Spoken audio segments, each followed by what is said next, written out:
لو فاكر إن الحب بيبدأ بوردة ونظرة تحت المطر وموسيقى حزينة داخلة من بعيد، يبقى واضح إنك ما شفتش جينا وسونو. لأن القصة دي بدأت بكدبة، كدبة صغيرة كده من النوع اللي الواحد يقولها وهو متوتر، وبعدها يكتشف إنها فتحت عليه باب جهنم العاطفي. باب فضايح، باب غيرة، باب صاحبة بتتحول لعدوة، وباب ولد غلبان كان ماشي في حاله وفجأة لقى نفسه متعاقد رسميا على وظيفة حبيب مؤقت بدوام كامل. أيوة يا جماعة، حبيب مؤقت، بعقد، بشروط، ببنود، ناقص بس ختم النسر وصورة البطاقة. والأجمل إن الولد كان بيحبها أصلا من بعيد، يعني هو دخل الصفقة وهو فاكر نفسه هيمثل، بس قلبه كان موقع العقد قبل إيده بسنين. خلونا نبدأ الحكاية من أولها. جينا كانت نجمة المدرسة، مش نجمة بمعنى إنها شاطرة وخلاص، لأ، دي كانت من النوع اللي أول ما يدخل الممر تحس إن الإضاءة اتظبطت لوحدها والهوا بقى أنعم والناس نسيت كانت رايحة فين. جميلة، موهوبة، مشهورة، وكل الولاد تقريبا شايفينها حلم بعيد المنال. بس جينا ما كانتش مجرد وش حلو، كان عندها حلم كبير إنها تبقى أيدول مشهورة، وكانت بتتدرب في شركة عشان توصل للحلم ده. ومع شهرتها وجمالها كانت متواضعة ودايما بتدافع عن الناس اللي بيتعرضوا للتنمر. يعني باختصار البنت واخدة باقة كاملة: جمال، موهبة، قلب طيب، وحظ سيء جدا في اختيار الحبيب. وعندنا على الناحية التانية سونو. سونو ده بقى شاب هادي بسيط، مش مشهور، ولو دخل الفصل وخرج منه ممكن نص الناس ما تاخدش بالها، بس قلبه كان عامل حفلة كل مرة يشوف فيها جينا. كان بيحبها من بعيد، حب صامت، حب بتاع أنا عارف إنك مش ليا بس خليني أبص من بعيد وابتسم زي الغلبان. صاحبه دايما كان يقفشه وهو باصص على جينا ويقول له: يا ابني فوق، انت وهي دي مشهورة محبوبة والناس كلها حوالينها، انت بالنسبة لها زي زرار في ريموت قديم موجود بس محدش فاكر وظيفته. سونو كان يضحك بس الكلام كان بيوجعه، لأنه عارف إن جينا بعيدة، بعيدة قوي. ومش بس كده، جينا كمان عندها حبيب اسمه تاك. تاك كان حبيبها رسميا، بس العلاقة بينهم كانت منهارة عاطفيا من زمان. هو فاكر إنه لسه في العلاقة، وهي من جواها كانت خلاص قفلت المحل، نزلت الستارة وكتبت على الباب مغلق للأبد. في يوم تاك جه يكلمها في المدرسة، كان بيحاول يعتذر لها لأنه فوت عيد ميلادها. تخيل بقى، واحد جاي يعتذر بعد ما المناسبة خلصت والشموع دابت والكيكة اتاكلت والناس رجعت بيوتها. جينا بصت له ببرود وقالت له: أنا عايز أنفصل. تاك اتصدم وقال: تنفصلي؟ ليه؟ أنا مش هسيبك من غير سبب. جينا قالت له: عندي أسباب كتير بس هقولك سبب واحد عشان ما نطولش، أنا ما بقتش أحبك. تاك ضحك بسخرية وقال: وأكيد عندك حد جديد، مين التعيس اللي وافق يبقى معاكي؟ وهنا جينا اتزنقت، هي عايزة تخلص منه وهو ماسك فيها وعايز دليل، فبصت حواليها بسرعة تدور على اسم، أي وش، أي مخرج طوارئ. وفجأة عينها تقع على صورة سونو، الولد المسكين اللي ماشي في حاله ما يعرفش إنه خلال ثانيتين هيتحول من طالب عادي لحبيب رسمي في ملف قضية انفصال. جينا شاورت له وقالت: هو ده حبيب الجديد. تاج بص للصورة وبص لها وكان واضح إنه مش مصدق. تمام، عرفيني بيه بكرة، لو طلع فعلا حبيبك هقبل الانفصال. جينا قالت بثقة زائفة: تمام، بكرة. أول ما تاك مشي الثقة وقعت منها على الأرض واتكسرت. أنا عملت إيه؟ أنا جبت ولد من الصورة وقلت ده حبيبي، هو أنا ناقصة كوارث؟ بدأت تدور على سونو هي وصاحبتها، وفي الناحية التانية صاحبة سونو عرف إن جينا بتدور عليه فجري عليه مذعور كأنه شايف الشرطة جاية. أنت عملت إيه؟ جينا بتدور عليك. سونو اتلخبط: جينا؟ عليا أنا؟ عليك أنت، ومش وقت الفرحة، البنت مستنياك على سطح المدرسة. سونو طلع السطح وقلبه بيدق، يمكن هتسأله سؤال، يمكن محتاجة مساعدة، يمكن اكتشفت إنه بيحبها. أول ما وصل لقى جينا واقفة قدامه بمنتهى الجدية. قالت له: ابقى حبيبي. سونو اتجمد، وشه قلب ألوان. جينا بصت له وقالت: أنا عارفة إني جميلة واستاهل أحسن منك، بس أنا متواضعة واخترت أضعف مخلوقات ربنا، أنت. سونو بلع ريق وقال: ممكن تبطلي هزار، أنت عندك حبيب. انفصلت عنه. انفصلتي عشان بتحبيني؟ جينا بصت له كأنه شاف حد بيسخن شاي في الغسالة. أنا عرفت إنك موجود امبارح، بس فوق يا حبيبي، الموضوع مش حب، الموضوع عرض مؤقت. وفهم سونو، هي عايزاه يمثل دور الحبيب عشان تهرب من تاك، ورغم إنه بيحبها رفض. أيوة، رفض. جينا اتصدمت، أول مرة في حياتها ولد يقول لها لأ. البنت اللي لو قالت لأي ولد هات كوباية مية كان ممكن يجيب لها المحيط الأطلنطي، واقفة دلوقتي قدام شاب عادي بيقول لها لأ. رجعت لصاحبتها مذهولة، هو قال لأ؟ صاحبتها قال لأ؟ هو واعي؟ حد قاسله الضغط؟ بس المشكلة إن تاك مستنيها بعد المدرسة، ولو ما جابتش سونو هتتكشف الكدبة وترجع لنفس الدوامة. جينا قررت تروح لسونو تاني، بس المرة دي من غير غرور. راحت له بالحقيقة، قالت له إن تاك مش سايبها، وإنها عايزة تخرج من العلاقة دي، وإنها احتاجت حد يساعدها عشان تثبت إنها بدأت حياة جديدة. سونو سمعها وشاف قدامه مش البنت المشهورة المتكبرة، لكن بنت محاصرة وبتدور على مخرج. وقلبه الضعيف اللي عامل نفسه قوي طلع أضعف من بسكوت في شاي. قال لها تمام هساعدك. طلعت جينا العقد. أيوة عقد، علاقة مزيفة بالعقد، شروط وبنود، كأنهم فاتحين شركة ناشئة مش قصة حب. قالت له أول شرط ممنوع تقع في حب بنت تانية خلال الفترة دي. سونو قال ماشي، وأنا كمان عندي شروط. جينا رفعت حاجبها وقالت أنت شروط؟ أندك باسمك وأوصلك بعد المدرسة. جينا وافقت، بس فكرته العلاقة مش حقيقية. الجملة وجعته لأن هو كان داخل بمشاعر حقيقية وهي داخلة بورقة وشروط. لما طلبت منه يوقع اتردد، افتكر أمه قبل ما تموت وهي بتوصيه دايما يكون صادق وما يعيش في كذبة، فساب العقد معاه ومشي. بعد المدرسة جينا راحت لتاك. تاك واقف بثقة زي واحد فاكر نفسه كسبان. فين حبيبك؟ واضح إننا راجعين لبعض. جينا بدأت تفقد الأمل، ثانية 2 3 وسونو مش ظاهر، وفجأة سونو يظهر واقف بهدوء ويقول أنا حبيب جينا. جينا بصت له كأن حد فتح لها باب النجاة في آخر لحظة. تاك اتصدم، وسونو كان خلاص وقع العقد. ومن هنا بدأت المسرحية.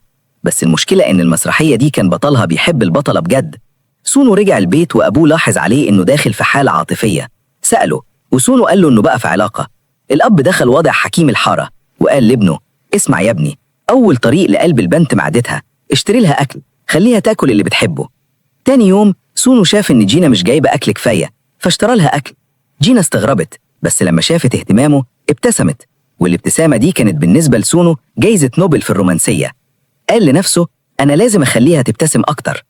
بعد المدرسة استناها عشان يوصلها، بس جينا قالت له مش لازم تمشي معايا. سونو افتكر نصيحة أبوه التانية، البنت ما بتحبش الراجل اللزق، سيبها وهي هترجع. فقال لها تمام ومشي.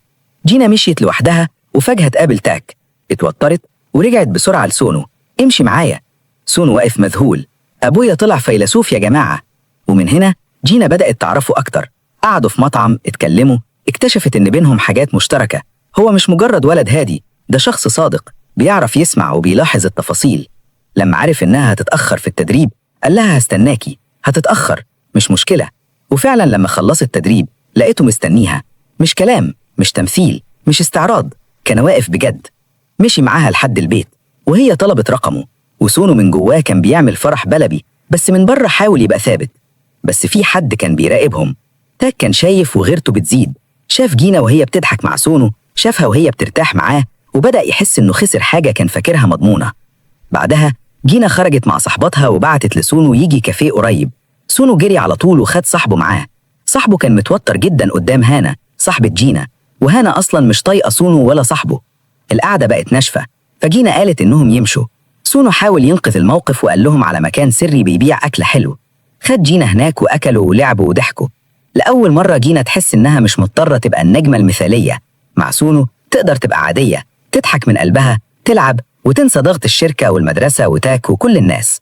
لما الجو برد وسونو ما قدرش يوصلها قلع الجاكيت بتاعه واداهولها. تصرف بسيط بس لمس قلبها، لأن تاك كان ممكن يجيب لها هدايا غالية لكن ما كانش يلاحظ إنها بردانة. أما سونو فكان بيشوف التفاصيل الصغيرة. جينا راحت تاني يوم ترجع له الجاكيت، فشافت تاك بيضايقه، دخلت فورا ودفعت عنه. اوعى تقرب من حبيبي تاني، لو زعلته أنا هتصرف. تاك قال لها إنه شاكك في العلاقة وإنه هيثبت إنها مزيفة. جينا عشان تثبت عملت حركة مفاجأة قدام تاك وقربت من سونو بطريقة رومانسية بسيطة. سونو اتصدم، وبعد ما تاك مشي زعل منها. انتي كسرتي القواعد، ما ينفعش تستخدمي مشاعري كده. جينا اتجرحت، هي كانت بتحاول تحميه بس هو شاف إنها استخدمته وبدأ يتجنبها. في الوقت ده سونو قابل هانا وهي تعبانة، قالت له إنها ما أكلتش كويس عشان عايزة تخس وتحقق حلمها تبقى آيدول. سونو ما سخرش منها وما هاجمهاش، كلمها بهدوء وقال لها إن الحلم ما يستاهلش إنها تضر نفسها وإنه لازم تهتم بصحتها. هانا اتأثرت، لأول مرة حد يشوف تعبها مش بس شكلها، لأول مرة حد يقول لها إنها كويسة وهي مش مضطرة تكسر نفسها عشان تنجح. وفي نفس الوقت جينا راحت لصاحبة سونو وقالت له أرجوك عايزة طريقة أخليه يسامحني. صاحبه قال لها الحقيقة، سونو بيحبك من زمان قبل ما تعرفي إنه موجود. جينا اتصدمت، كل اهتمامه، كل انتظاره، كل مرة واقف جنبها ما كانتش تمثيل، كانت حب.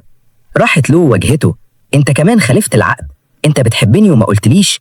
سونو قال: انا ما خالفتش العقد، مشاعري كانت موجودة قبل العقد. انت بتحبني؟ من اول مرة سمعتك بتغني. جينا اتأثرت واعتذرت وهو سامحها، ومن هنا العلاقة بدأت تتحول بجد. العقد لسه موجود بس القلب بدأ يلغي بنوده واحدة واحدة. بعدها جينا راحت تقيس نبضها في المعمل. أول ما شافت سونو قلبها دق بسرعة، الجهاز فضحها رسميا. هي بصت للجهاز كأنها بتقول: مش ناقصة أنت كمان. سونو ما فهمش، لكن جينا فهمت. هي بدأت تقع في حبه. في قاعة التدريب المدربة بدأت تنتقد هانا وبعدين تمدح جينا قدامها. هانا وشها اتغير، الغيرة بدأت تكبر جواها.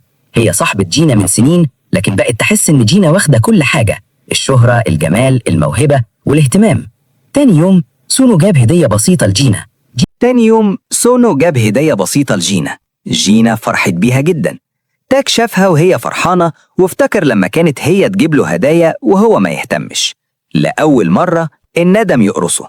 جينا راحت تحط الهدية في دولابها فتلقي رسالة غريبة وصورة ليها: قريبا جدا هنكون مع بعض. افتكرتها رسالة سخيفة من معجب، لكنها كانت بداية خطر حقيقي. بعدها هانا طلبت من جينا تحضر حفلة مطربة مشهورة. سونو عرف وطلع معجب بالمطربة جدا، ففضل يتكلم عنها بحماس. جينا غارت، مش عارفة ليه متضايقة، بس واضح إن قلبها بدأ يتصرف من غير استئذان. بعد الحفلة سونو شاف جينا مع تاك. الحقيقة إن هانا كانت قالت لجينا تقابل شخص مهم في مطعم الشركة، ولما جينا راحت لقت تاك حاول يرجعها، جاب هدايا وقال إنه هيعوضها. جينا قالت له: أنا عمري ما كنت عايزة هدايا، كنت عايزاك تبقى جنبي. سونو دخل في اللحظة الغلط وشافهم، غيرت اختغلت. هو ده الشيء المهم اللي منعك تيجي معايا؟ جينا حاولت تشرح وهو زعل وهي كمان زعلت لأنه كان مع هانا في الحفلة. الاتنين بيغيروا، الاتنين بيحبوا، والاتنين مش عارفين يتكلموا صح. جينا مشت لوحدها وهي متعصبة وحست إن في حد بيتابعها. لفت لقت ولد من المدرسة بنظرات مريبة. قال لها: أنا بعتلك رسالة، قلتلك إننا هنكون مع بعض قريب. فهمت إنه نفس الشخص اللي كان بيبعت الصور. هددته إنها هتبلغ عنه، لكنه زاد توتره وغضبه.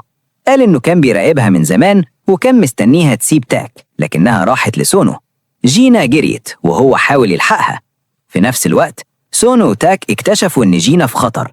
اتصلوا بيها، موبايلها مقفول. فجأة يجي اتصال منها لكن مفيش صوت. سونو قلبه وقع. هو وتاك قرروا يدوروا عليها. لأول مرة العداوة بينهم تختفي لأن جينا أهم من أي غيرة. سونو وصل في الوقت المناسب، شتت الولد وجينا قدرت تهرب. الشرطة جت والولد اتحاسب. تاك كمان ساعد لما اكتشف الصور في شنطته. بعد اللي حصل سونو حس بالذنب. كان لازم ما سيبكيش تمشي لوحدك. جينا قالت له: انت لحقتني، المفروض تفرح انك بقيت البطل. ومن يومها سونو قرر يوصلها كل يوم. لما وصلها البيت اكتشف ان اهلها مسافرين. قلق عليها فقالت له بنص ضحكة: تحب تدخل تتأكد بنفسك؟ سونو المحترم جدا قال لنفسه ان الموضوع انساني بحت. دخل البيت وهو متوتر وهي قالت له ياخد راحته، وبعد 5 دقايق نام. جينا بصت له وهو نايم وابتسمت.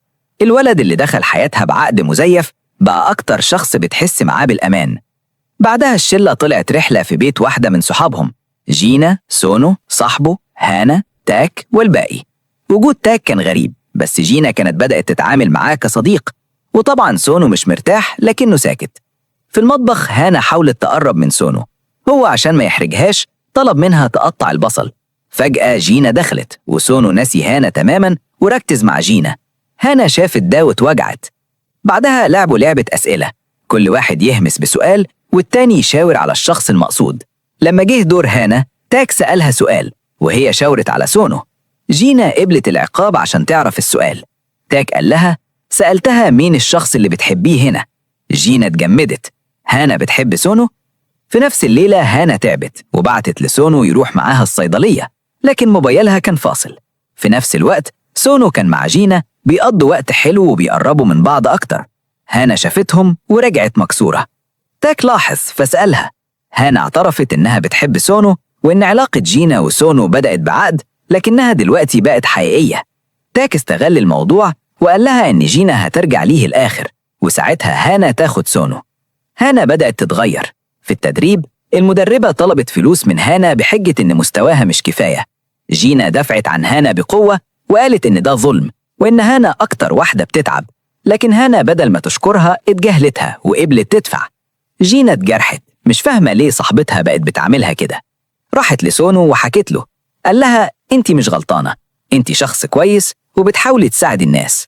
وبعدين وراها فيديو كان مصوره لها وهي بتغني، قال لها نزليه على يوتيوب يمكن حد يقدر موهبتك. جينا نزلت الفيديو وفجأة انتشر، تعليقات، مشاهدات، ناس بتشجعها، حلمها فتح من باب جديد. هانا شافت النجاح وغيرتها زادت، بدل ما تفرح حست إن جينا كسبت تاني. راحت لسونو وقالت له بصراحة، أنا بحبك، لما العقد يخلص ارتبط بيا. سونو اتصدم. هانا أنا بحب جينا. حاولت تقنعه، قالت له يعملوا عقد زي عقده مع جينا، ووعدته إنها هتعامله كويس، لكنه رفض. حتى لو العقد خلص مشاعري لجينا مش هتتغير. جينا وصلت وسمعت جزء من الكلام، مسكت سونو ومشيت وقالت لهانا بوضوح، اوعي تقربي من حبيبي تاني. هانا اتكسرت وقررت تنتقم. تاني يوم المدرسة كلها كانت بتبص لجينا وسونو بنظرات غريبة، همسات في كل حتة. جينا فتحت موبايلها، لقت صورة العقد اتسربت لكل الطلاب. الكل عرف إن العلاقة بدأت مزيفة. بدأوا يتهموها أنها لعبت بمشاعر سونو وإنها استغلته عشان تهرب من تاك. الكلام انتشر بسرعة والناس بدأت تقسى عليها. جينا حاولت تعرف مين اللي عمل كده. رجعت الأماكن وافتكرت إن صورة العقد كانت في المكان اللي بتقعد فيه مع صحابها. ووصلت لهانا، واجهتها. هانا ما أنكرتش، أنا اللي عملت كده وكنت عايزة أدمرك أكتر. جينا اتصدمت، صاحبة عمرها، أكتر واحدة كانت بتثق فيها. هانا طلعت كل اللي جواها، أنا بكرهك، انتي واخدة كل حاجة، الجمال، الشهرة، الموهبة، وحتى سونو. طول عمري جنبك بحس إني أقل منك. جينا قالت لها وهي مكسورة، أنا عمري ما كنت عايزة آخد منك حاجة، أنا كنت بحبك بجد. لكن هانا كانت غرقانة في الغيرة ومش قادرة تسمع. وفجأة صوت سونو يطلع من إذاعة المدرسة. كل الطلاب وقفوا يسمعوا. سونو قال إن العلاقة فعلا بدأت بعقد، لكن جينا ما استغلتوش. قال إنه كان بيحبها قبل ما هي تعرفه، وإن العقد كان الفرصة الوحيدة يقرب منها. قال إن جينا مش وحشة وإنها دافعت عنه ووقفت جنبه وخلته يحس إنه مرئي. وبعدين قال الجملة اللي قلبت المدرسة كلها، العقد انتهى لكن حبي ليها ما انتهاش. أنا بحب جينا بجد ومن النهاردة مفيش تمثيل. جينا دموعها نزت. هو مهربش، ما سابهاش، وقف قدام الكل ودافع عنها. راحت له بعد ما خلص ولقيت إنه اتعاقب لأنه استخدم الإذاعة من غير إذن. كمان اكتشفت إنه كان بيلم كل نسخ العقد اللي اتعلقت في المدرسة وكاتب ملاحظات يدافع عنها. المدرسة بدأت تهدى، الناس فهمت إن الموضوع مش زي ما اتقال، ومع الوقت بدأوا يتقبلوا جينا وسونو. تاك كمان قرر يتقبل الحقيقة، فهم إن جينا مش راجعة وإن حبها لسونو حقيقي. بدل ما يفضل متمسك بوهم قرر يبقى صديقها ويدعمها. لكن هانا اختفت من المدرسة. جينا رغم كل اللي حصل راحت لها، حاولت ترجعها، قالت لها إنها أسفة لو في يوم خلتها تحس إنها أقل منها. هانا قالت لها شرط قاسي، أرجع صاحبتك لو سبتي سونو، لو بتحبيني بجد سيبيهولي. جينا رجعت البيت متدمرة، تختار مين؟ صاحبة عمرها ولا الولد اللي حبها بصدق ووقف جنبها لما كل الناس هجمتها؟ في نفس الوقت سونو كان بيتمرن على اعتراف رسمي، ماسك الكلام ومتوتر، عايز يقول لجينا إنه عايز يبدأ معاها بجد من غير عقد. لكن هانا ظهرت له وطلبت إنه يخرج معاها يوم واحد. هو رفض لكنها ألحت، وافق عشان ما يحرجهاش، وخرجوا أكلوا وتصوروا وسمعوا موسيقى. بس قلبه كان في مكان تاني مع جينا. جينا شافتهم مع بعض واتوجعت، حاولت تبان قوية لكن من جواها كانت بتتكسر. تاك عرف إن عقد جينا وسونو بينتهي اليوم وراح لجينا. كان ممكن يستغل الموقف ويرجع ليها، لكنه شاف دموعها وفهم إنها بتحب سونو بجد. قال لها لو بتحبيه ما تسيبيهوش، الحب مش إنك تضحي بالشخص الصح عشان ترضي شخص غلط، الحب محتاج شجاعة. وفي بيت سونو أبوه شافه حزين وماسك صورة أمه، سأله سبت حبيبتك؟ سونو استغرب، عرفت منين؟ أبوه قال واضحة يا ابني، لو بتحبها بقد ما تسيبهاش تضيع. سونو قرر يحاول آخر مرة، وجينا كمان خدت قرارها. قابلت هانا افتكرتها جاية تواسيها، لكن جينا قالت لها بهدوء أنا مش عايزين نفضل أصحاب، الصاحب ما يجرحش صاحبه بالشكل ده. أنا ضحيت بحبي عشانك، بس فهمت إنك مش محتاجة تضحية، انت محتاجة توقفي أذية. هانا سكتت. جينا كملت. أنا حبيتك كصاحبة، بس مش هسيب الشخص اللي وقف جنبي وصدقني وحبني بجد عشان أرضي غيرتك. جينا سابت هانا ومشيت، وفي نفس اللحظة سونو كان جاي يدور عليها.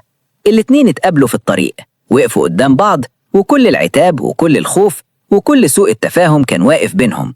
سونو قال: أنا مش عايز عقد، مش عايز تمثيل، أنا عايزك انتي. جينا ردت: وأنا مش ههرب تاني، أنا بحبك. سونو استسم الابتسامة اللي كان بيحلم بيها من أول يوم شافها فيه. رجعوا لبعض، بس المرة دي من غير كذب، من غير شروط مؤقتة، من غير تاج في النص، ومن غير هانا بتشدهم من الناحية التانية. مر الوقت، هانا سابت المدرسة وبدأت طريق جديد بعيد عنهم. تاك اتقبل الحقيقة وكمل حياته. أما جينا وسونو فقرروا يعملوا عقد جديد، بس المرة دي العقد كان مختلف. مش عقد مزيف عشان يهربوا من حد، عقد بينهم هما الاتنين. شروطه بسيطة: مفيش كذب، مفيش هروب، مفيش تمثيل. كل واحد يسمع التاني قبل ما يحكم، وكل واحد يفضل جنب التاني حتى لما الدنيا تبقى ضدهم. جينا مسكت القلم وهي بتضحك. انت لسه بتحب العقود؟ سونو قال: العقد الأول دخلني حياتك، العقد التاني يخليني أفضل فيها. جينا ضحكت وقالت: ده انت طلعت رومانسي وانت ساكت. سونو قال: أنا كنت رومانسي من زمان، بس محدش كان مديني فرصة أقول. وقعوا العقد الجديد، والولد اللي كان بيحبها من بعيد بقى واقف جنبها بجد، والبنت اللي استخدمه كحبيب مزيف اكتشفت إنه كان أصدق شخص دخل حياتها. والحكاية اللي بدأت بكدبة صغيرة خلصت بحقيقة كبيرة. أحياناً الشخص اللي بنختاره مؤقتاً عشان ينقذنا من موقف يطلع هو الشخص اللي ينقذ قلبنا كله. وهنا قصة جينا وسونو بتنتهي. مش نهاية حب، لكن بداية قصة جديدة فيها حب حقيقي ووعود حقيقية وقلوب اتعلمت بالطريقة الصعبة إن الكذب ممكن يبدأ الحكاية، لكن الصدق بس هو اللي يخليها تكمل.